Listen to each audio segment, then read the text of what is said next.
Hai, kembali lagi di YouTube channel Riza Prihananto Official dan hari ini kita ada di segmen ngising. Ngising, ngising.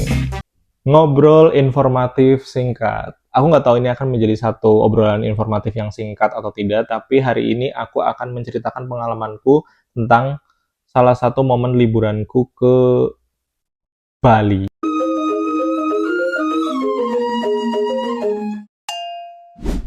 Itulah kenapa hari ini aku menggunakan outfit pantai seperti ini. Ya walaupun ini gerah banget ya kalau di sini, tapi nggak apa-apa lah buat supaya kalian bisa merasakan vibes lagi di Bali gitu. Ini editor kalau bisa di belakang dikasih pantai-pantai gitu ya. Oke, tanpa basa-basi langsung aja. Siapa tahu ini bisa menjadi referensi kalian untuk memikirkan budget berapa ya yang harus aku keluarkan untuk pergi ke Bali gitu. Yang pertama, aku mau ngasih tahu kalau misalkan aku ke Bali itu menggunakan jalur darat, jadi tidak menggunakan pesawat. Buat teman-teman yang memang ada trauma ketinggian atau ternyata budgetnya pas-pasan, kalian bisa menggunakan referensi ini. Karena aku merasa dengan referensi ini, kalian yang punya waktu banyak tapi budget pas-pasan, kalian bisa menggunakannya untuk perhitungan liburan di Bali sekitar 5 atau 6 hari seperti apa yang aku lakukan di bulan November kalau nggak salah di tahun 2024 kemarin gitu. Aku nggak tahu kalau misalkan di 2025 semua harganya sudah berubah atau belum, tapi this is the reference that I can provide. Gitu, bermula dari keputusanku untuk ke Bali karena sebenarnya pada saat itu aku sudah sangat muak kerja WFH ya. Cuman kosan, kalau nggak rumah, atau nggak kosan rumah gitu. Jadi akhirnya aku memutuskan untuk mengambil cuti dan liburan. Tapi aku nggak tahu mau liburan kemana. Ternyata aku bisa bilang teman dekatku atau sahabatku itu punya agenda di perkuliahannya untuk mengikuti salah satu acara internasional atau apa gitu. I don't really understand that. Tapi itu di Bali gitu. Sehingga karena aku juga sama dia sudah lama sekali berbulan-bulan tidak ketemu, hampir 1 tahun lah ya. Jadi akhirnya aku memutuskan untuk oke, aku ke Bali aja. Dan selain itu juga teman-teman aku yang kerja di company yang sama sebelumnya melalui transmigrasi bedol desa, mereka pindah ke Bali juga. Pindah bukan karena tinggal, tapi karena memang mereka mendapatkan pekerjaan yang lebih baik di Bali gitu. Dan akhirnya aku mulai perjalanan dari Terminal Jombor, Yogyakarta menggunakan sleeper bus Gunung Harta. Di bulan itu dan di tahun itu harganya masih 550.000 untuk seat sleepernya, dan untuk eksekutifnya aku kurang tahu. Jadi kalian kalau misalkan mau pakai Gunung Harta yang sleeper, kalian bisa menabung 550.000 untuk satu kali jalan. Jadi kalau PP kalian sekitar 1.100.000 atau 1.200.000. Prepare aja 1.500.000 lah buat PP.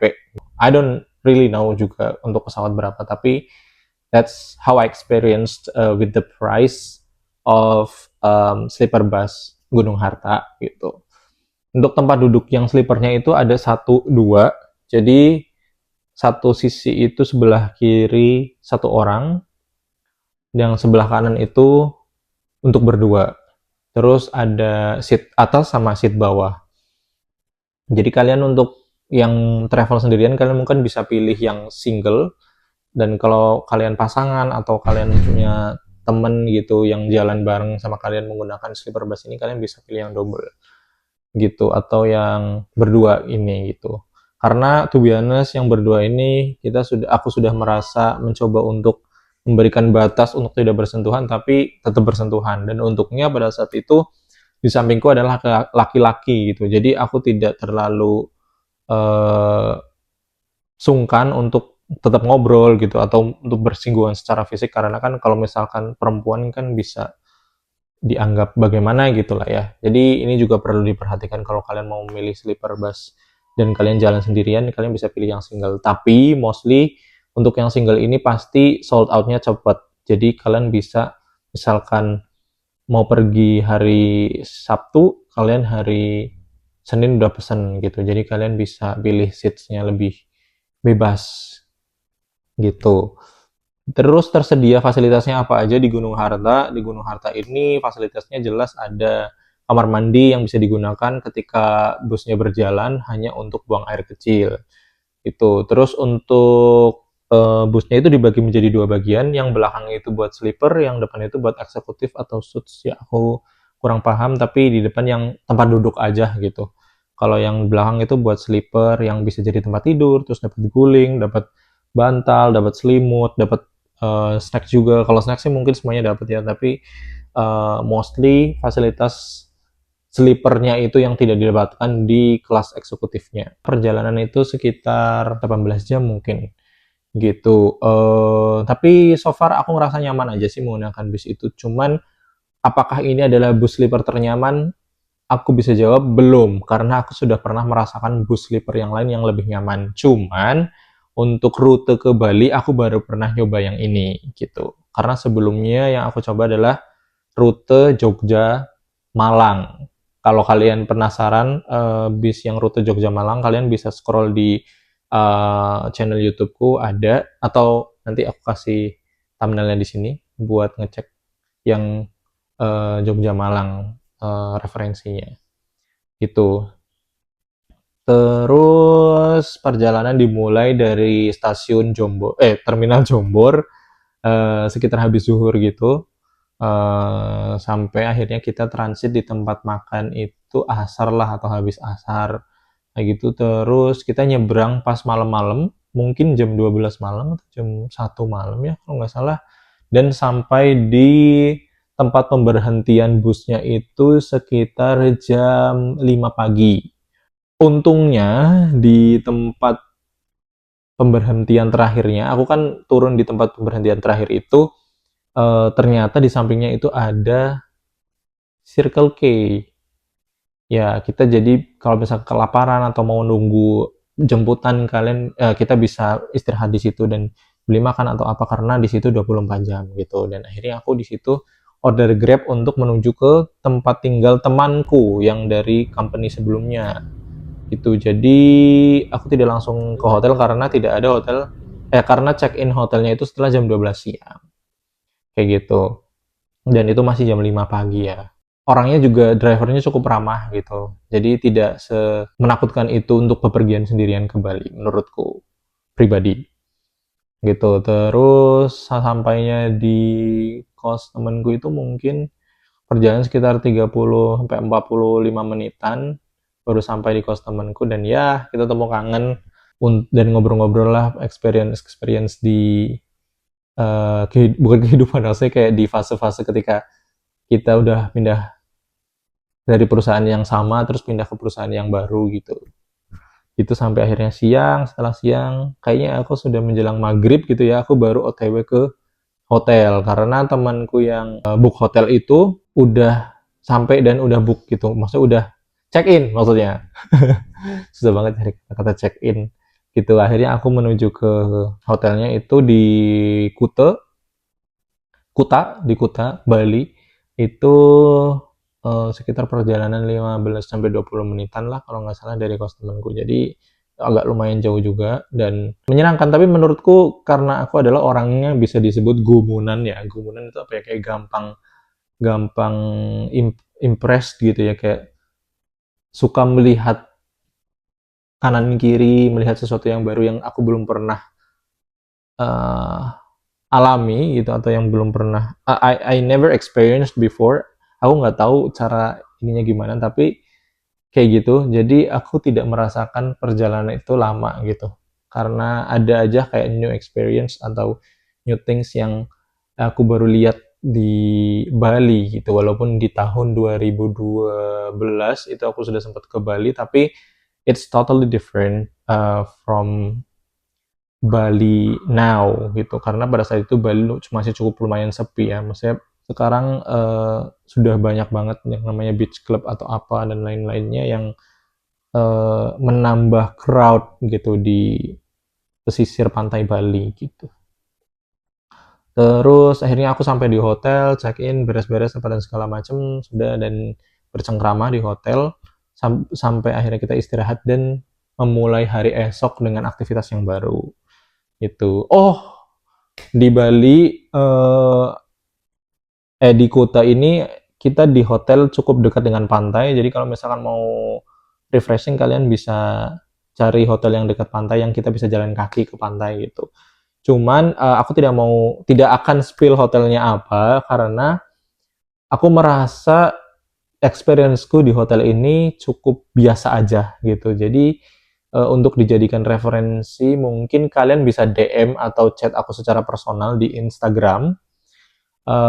Nanti aku akan kasih tahu hotelnya apa. Karena kebetulan pada saat aku menginap di sana, ternyata hotelnya itu sedang maintenance dan lebih parahnya lagi maintenance-nya adalah terjadi di lantai di mana kamarku itu berada. Jadi setiap aku mau memasuki lorong kamarku, selalu melewati para teknisi-teknisi atau orang yang sedang membetulkan kamar atau melakukan renovasi kamar di kamar yang lain. Jadi pasti ada suara bor, ada suara palu, paku kayak gitu. Nanti aku bisa aku sempet record footage-nya. Mungkin suaranya kayak gini.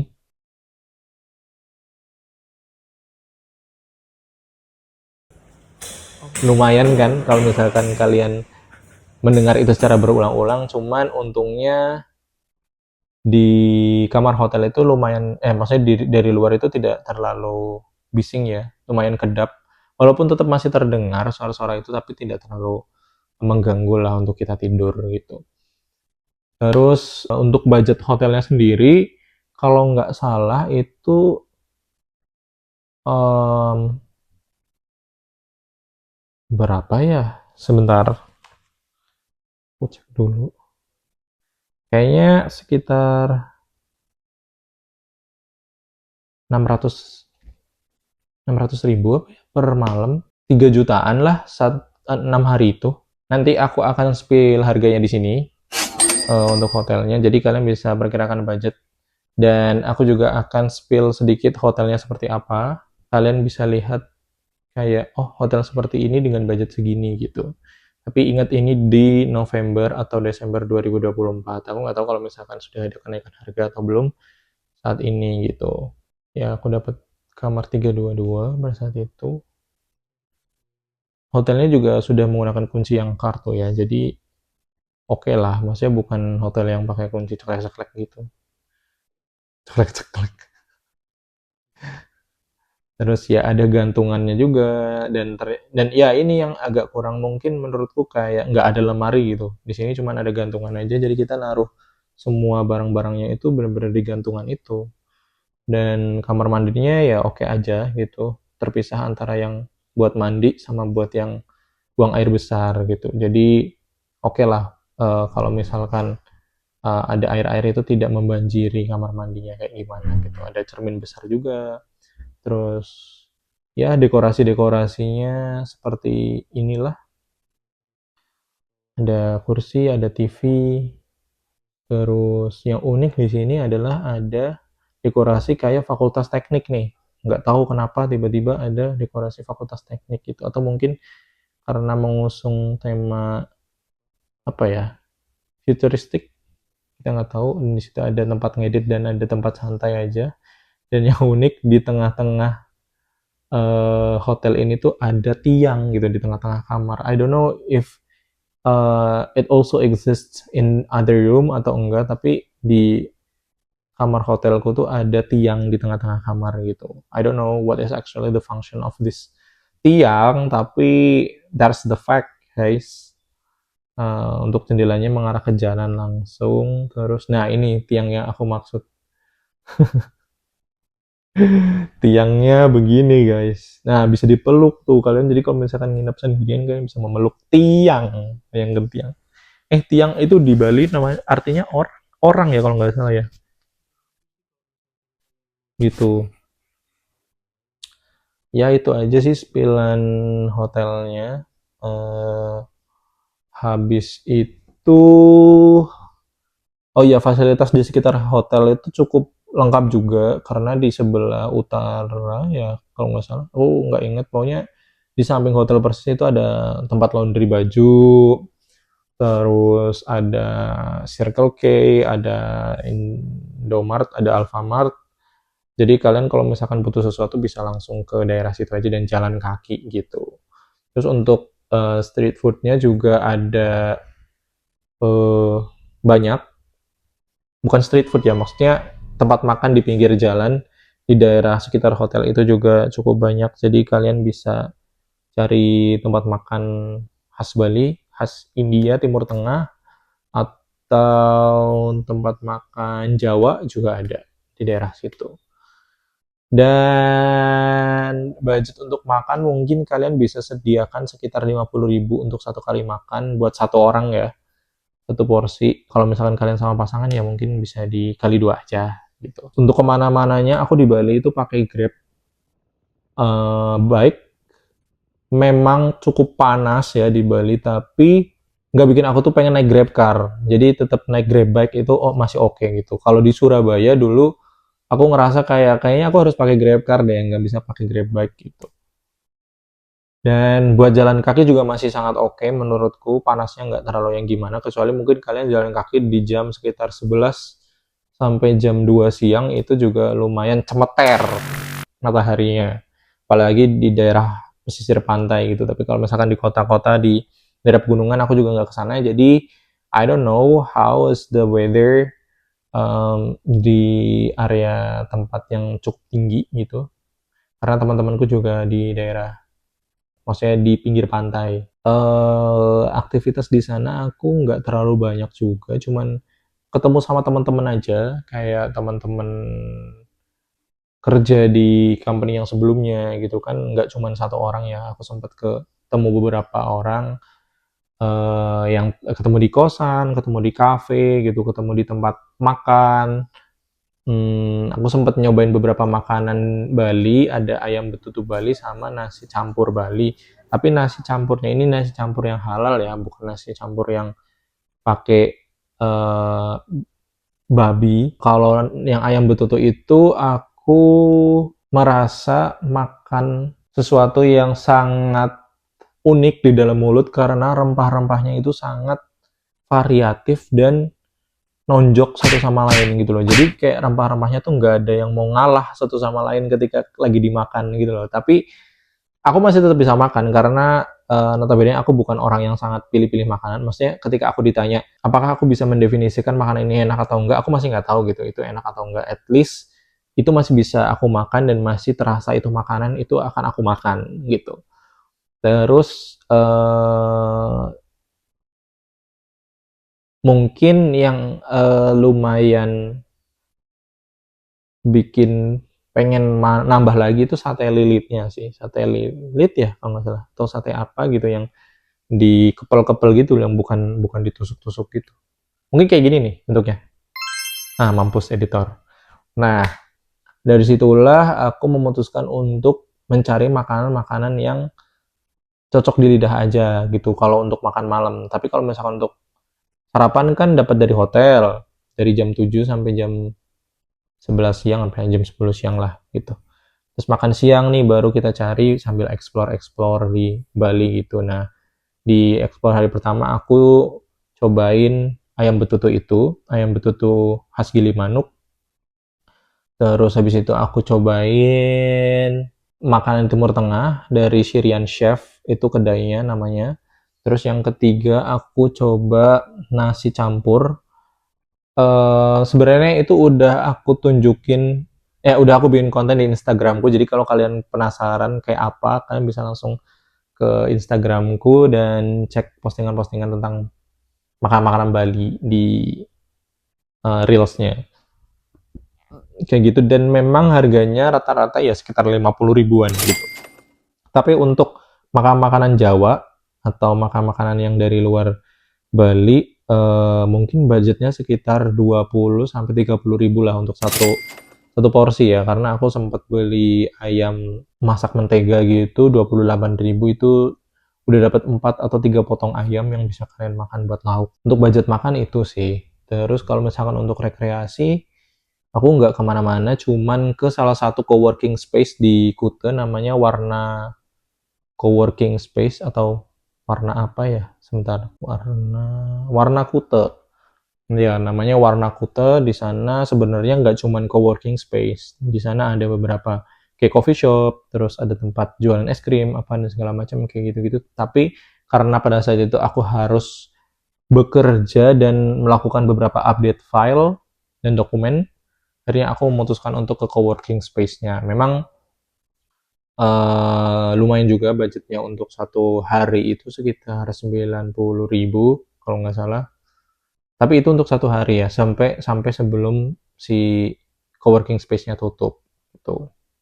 Dan ada paket-paketnya, jadi kalian nggak perlu bingung kalau misalkan kalian butuh waktu yang lumayan lama, mungkin kalian bisa order paket tertentu yang mungkin lebih affordable jatuhnya daripada menggunakan paket yang single gitu yang aku pakai gitu. Aku nggak terlalu ingat juga kayak apa, tapi soalnya itu juga udah 2024 lalu dan ini udah mau menyentuh pertengahan tahun gitu. Oh iya, di Bali itu juga yang bikin aku culture shock sebelumnya adalah di Bali itu jarang banget terdengar azan. Jadi mungkin karena Muslim atau Islam di sana adalah menjadi minoritas daripada agama-agama salah. Maksudnya Muslim di Bali itu adalah minoritas dan yang mayoritas itu adalah Hindu. Jadi eh, hal-hal yang biasa dilakukan di daerah mayoritas Muslim itu tidak dilakukan di sana juga untuk menghormati mayoritas orang-orang Hindu di sana. Dan menurutku itu sangat indah sih. Itulah hal yang bikin aku merasa sangat bangga dengan Indonesia karena mau kita menjadi mayoritas atau minoritas di tempat manapun tidak sampai terjadi perang gitu. Mungkin perselisihan iya ada, tapi tidak sampai terjadi perang antara saudara yang satu negara gitu.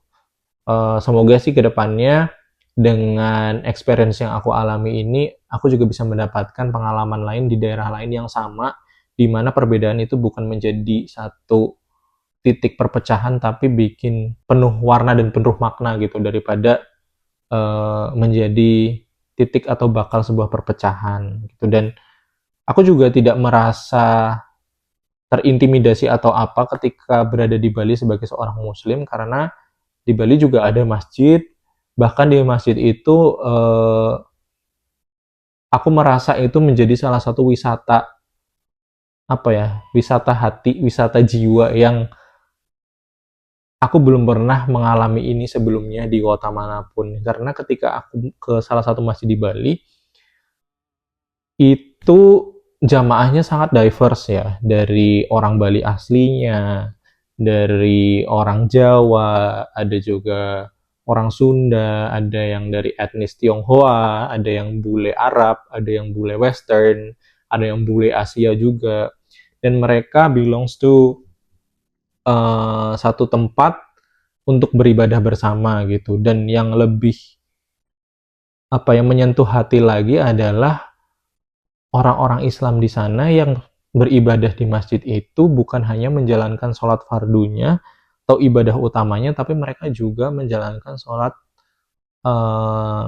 sunahnya gitu. Dan itu bukan satu dua orang, tapi kayak most of the people yang datang ke masjid itu melakukan ibadah sunahnya juga gitu. Jadi aku merasa bahwa bukan suatu alasan ketika satu komunitas menjadi minoritas di salah satu daerah itu menjadikan melemahnya iman. Justru kata temanku yang sudah tinggal di sana, semakin kecil atau semakin menjadi minoritas suatu komunitas, maka uh, apa namanya ya, persaudaraannya semakin erat dan semakin solid gitu. Dan itu unik sih bagiku, kayak jadi satu pesan baru gitu yang aku tidak pernah dapatkan di tempat lain gitu, dan itu aku dapetin di Bali, khususnya di daerah Kuta itu. Aku juga sempat dari coworking space itu jalan ke pantai Kuta hanya untuk melihat sunset sebenarnya, tapi sayangnya pada saat itu sunsetnya ketutup sama awan karena lumayan berawan ya pada saat itu, jadi tidak tidak clear gitu langitnya. Tapi nggak apa-apa karena aku tetap punya kesempatan untuk mengabadikan momen-momen indah di mana sang mataharinya itu ketutup awan, jadi orange-nya itu gradasinya dari abu-abu ke orange gitu loh, bukan dari orange muda ke orange tua terus ke orange muda lagi gitu. Ya kayak ginilah coba kurang lebihnya ya. Aku kurang bisa menggambarkannya, langsung aja ke fotonya atau videonya ini. Terus new experience unlock lagi adalah ketika aku pulang dari Pantai Kuta mau pulang ke hotel dan ketemu salah satu orang, bukan ketemu sih, jadi orang itu tuh menyapa aku pakai bahasa Inggris gitu kan, kayak hey, do you speak English gitu, are you a tourist? um, Terus aku bilang ya aku bukan turis tapi juga aku bukan asli atau bukan lokal Bali gitu, aku pendatang gitu. Dan ternyata dia orang Vietnam dan dia seorang engineer juga. Dia bikin aplikasi, dia udah keliling ke berbagai negara dan pada saat itu lagi ada project di Cilacap sebenarnya. Tapi habis itu dia masih punya cukup waktu untuk liburan, akhirnya dia ke Bali dan unfortunately flightnya dia itu delay, yang harusnya terjadi pada hari itu ditunda sampai besok pagi karena adanya permasalahan penerbangan gitu loh. Jadi di momen itu tuh ternyata ada letusan salah satu gunung di daerah Lombok atau NTT gitu yang menyebabkan jadwal penerbangan itu diubah gitu, dan salah satu yang terdampak adalah si mas-mas Vietnam ini gitu. Jadi kita ngobrol lumayan banyak, kasih insights, dan kebetulan aku juga sempat kerja di beberapa perusahaan IT juga yang itu juga relate sama kerjaannya dia, jadi kita lumayan serulah obrolannya gitu. Kayak gitu, terus akhirnya yang seru lagi adalah dia kayak bilang di hotelku tuh masih ada bir gitu, masih ada minum-minuman kayak gitu, karena di Bali itu bukan seperti di Jawa gitu ya. Kalau di Bali itu minuman-minuman alkohol itu legal diperjualbelikan, dan mungkin orang-orang dewasa itu bisa beli bebas gitu loh tanpa ada persyaratan tertentu. Kecuali mungkin usia ya. Kalau usia mungkin ya harus memenuhi usia legal juga untuk membeli minum-minuman alkohol itu gitu. Dan aku bilang ke dia kalau misalkan aku tidak minum alkohol gitu, dan dia respect banget, maksudnya dia bukan orang yang memaksa gitu. Dan akhirnya kita pulang ke hotel masing-masing, dia ke hotelnya, aku ke hotelku. Udah, itu experienceku dengan orang bule, sisanya bukan bule sih, maksudnya dengan foreigners. Terus sisanya habis itu aku packing karena itu hari terakhir aku di Bali juga. Bukan hari terakhir, satu hari sebelum hari terakhir. Nah, hari terakhirnya aku pakai buat beli oleh-oleh. Aku beli oleh-oleh juga masih di sekitar kota aja. Aku beli pai susu jelas, beli pia, beli kacang-kacang Bali, terus beli kain, beli baju, beli celana gitu. Buat oleh-oleh teman-teman kos aja sih, bukan buat oleh-oleh keluarga karena aku juga pulangnya langsung ke kos, gak langsung ke rumah gitu. Dan akhirnya kembali lagi ke posnya Gunung Harta buat pulang.